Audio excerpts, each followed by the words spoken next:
เป็นสากล ดีออกไงของหน้าแต่มะขามหน่อยเป็นไหมย่ามนี่ก็มีมะขามหน่อยมากินสม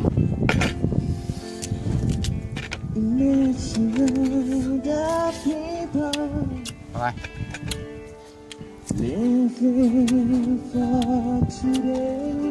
ฟังเพลงไปนำ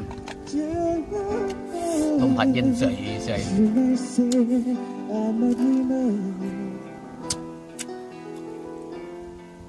กินแล้วก็นอนฟันเอาเหล็ก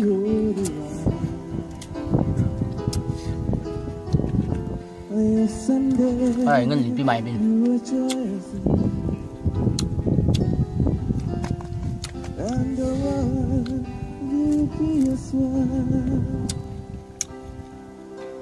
บ่ายวันหนึ่งที่ฝนพรำที่หน้าร้านขายของชำ ว่าปีนี้มีสวงเหืออยู่เซ็ต เจ้าของร้าน จักสิได้ไปบ่ได้ไปอย่าบ่มีเงิน ที่หน้าร้านบ่มีไผ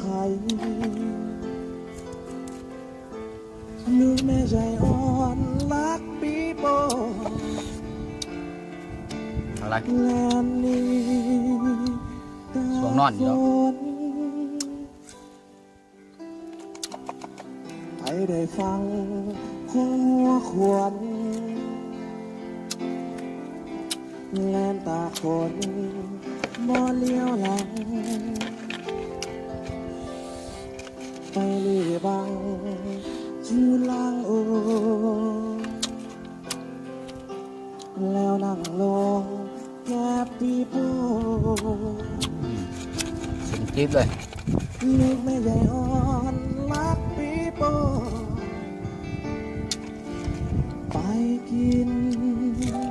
คนเดียวปีโป้บักใหญ่กินคนเดียวไม่แบ่งใครไปมีกินจูหลังโอ เพียงกับเขาก็บรรยากาศ บ่สนใจใครสิว่าอย่าง ไม่ใช่ออนหลับพี่โปะ บ่สนใจสายฝนพรำ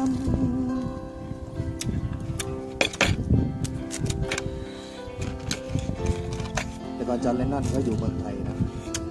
แกเขียนเพลงนี้ไว้ก่อนที่แกจะแต่งเพลงอีเลจิน